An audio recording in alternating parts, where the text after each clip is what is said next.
আজকে তোমাদের সাথে শেয়ার করব একদমই নতুন ধরনের ইউনিক মাছের ঝোলের রেসিপি। গরম ভাতের সাথে এই মাছের ঝোল থাকলে আর কোনো কিচ্ছু দরকার হবে না, এটা আমি তোমাদের কথা দিচ্ছি। বাড়িতে অবশ্যই একবার হলেও এইভাবে মাছ রান্না করে দেখো। যারা মাছ খেতে একদমই পছন্দ করে না তারাও কিন্তু মাছের এই রেসিপিটা চেয়ে চেয়ে খাবে। আর বাড়িতে রেসিপিটা বানিয়ে আমায় কমেন্ট করে জানাতে ভুলো না কিন্তু যে তোমাদের কেমন লাগলো। তাহলে চলো আজকে রেসিপি দেখে নেওয়া যাক। তবে কেউ স্কিপ করো না, স্কিপ করলে আমি কি পদ্ধতিতে রান্নাটা করলাম বা কখন কোন মশলার কিভাবে অ্যাড করলাম সেটা তোমরা মিস করে যাবে, তখন হয়তো রেসিপিটা খেতে এতটা ভালো হবে না।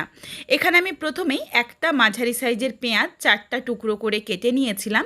পেঁয়াজের পাপড়িগুলো দেখো ছাড়িয়ে নিয়েছি, যেগুলো ভেতরের দিকে ছোট ছোট পেঁয়াজ ছিল সেগুলো আলাদা করে দিয়েছি, আর ওপরের যে পাতলা খোলা এইটা আলাদা করে নিচ্ছি। শুধুমাত্র একদম ভালো ফ্রেশ খোলাগুলো আমি আলাদা করে রাখলাম।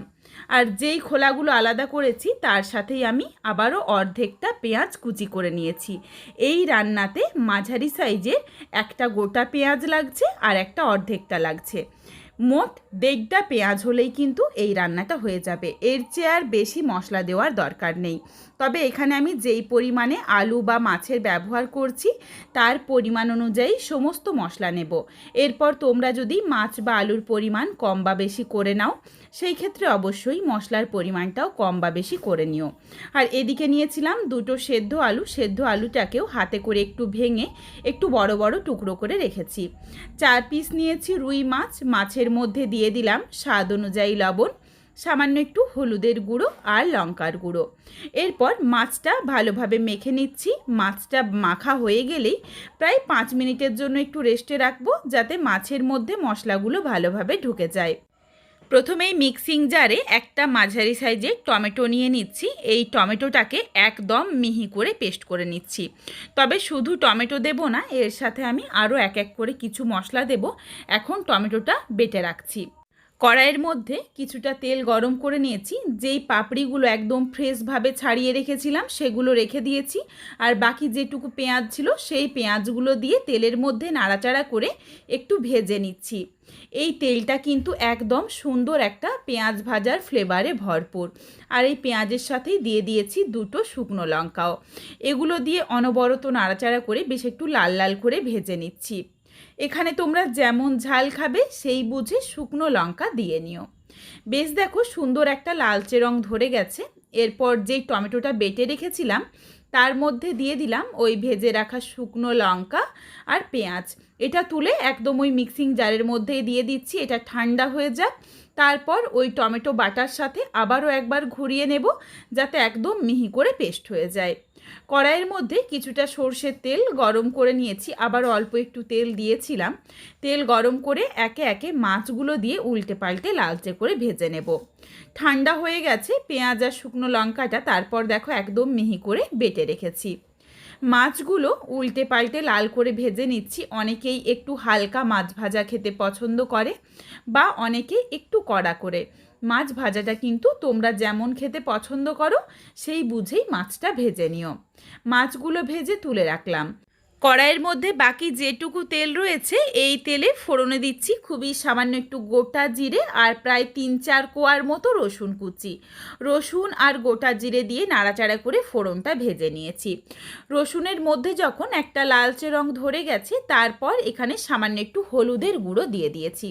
হলুদের গুঁড়ো দিয়ে দিলাম বেটে রাখা মশলার পেস্ট। এরপর এই বাটা মশলা দিয়ে গ্যাসের ফ্লেম লোতে করে খুব ভালোভাবে মশলাটা কষিয়ে নেব।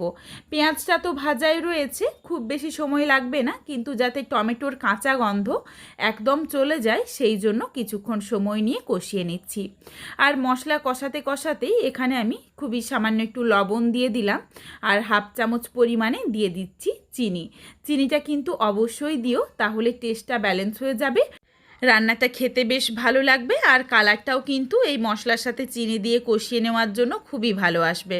আর চিনিটা অবশ্যই দিতে হবে, তার কারণ বেশ কিছুটা টমেটো বাটার ব্যবহার রয়েছে। কিছুক্ষণ সময় নিয়ে দেখো মশলা কষাতে কষাতেই সুন্দর একটা কালার এসেছে।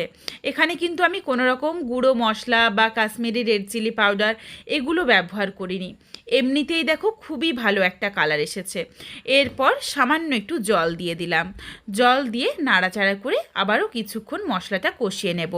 তবে এই সময়ই এখানে দিয়ে দিচ্ছি যে পেঁয়াজের পাপড়িগুলো খুলে রেখেছিলাম সেগুলো দিয়ে দিচ্ছি।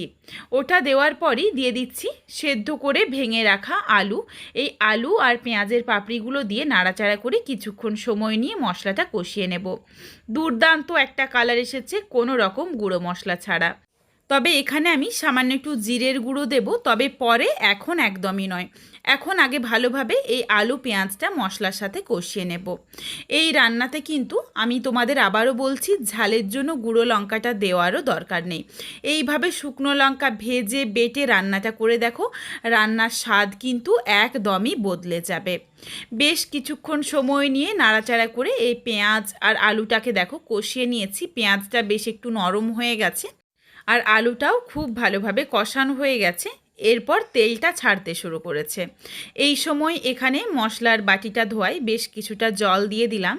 জলের পরিমাণটা তোমরা চাইলে আরও কম বা বেশি করে নিও, তবে এখানে খুব বেশি আর জল দেওয়ার দরকার নেই, তার কারণ আলুটাও সেদ্ধ রয়েছে আর মশলাও কিন্তু খুব ভালোভাবে কষানো হয়ে গেছে। আর বেশি সময় একদমই লাগবে না রান্নাটা হতে। এই রান্নাতে কিন্তু আদা বাটার ব্যবহার হবে না।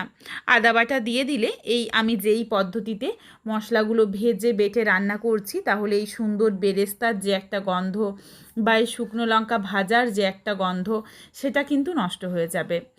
জলটা পরিমাণ মতো দিয়ে দিয়েছি, তারপর দিয়েছি সামান্য একটু জিরের গুঁড়ো আর অল্প পরিমাণে দিয়েছি ধনেপাতা কুচি।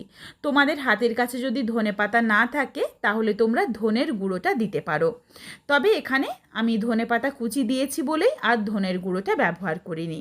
আর দিয়ে দিলাম একটা ফাটিয়ে নেওয়া কাঁচা লঙ্কা। কাঁচা লঙ্কা আর ধনেপাতার গন্ধটা কিন্তু এই রান্নাতে বেশ ভালো লাগে। একে একে ভেজে রাখা মাছগুলো দিয়ে দিয়েছি, দিয়ে সমস্ত কিছু নাড়াচাড়া করে খুব ভালোভাবে মিশিয়ে নিয়েছি। ভালোভাবে মেশানো হয়ে গেলে প্রায় মিনিট 3-4 একটু রান্নাটা করে নেব, তাহলেই ধনেপাতাটাও একটু মজে যাবে আর মাছটাও একটু নরম হয়ে যাবে ঝোলের মধ্যে থেকে। ঝোলটা তাহলে খেতে বেশি ভালো লাগবে।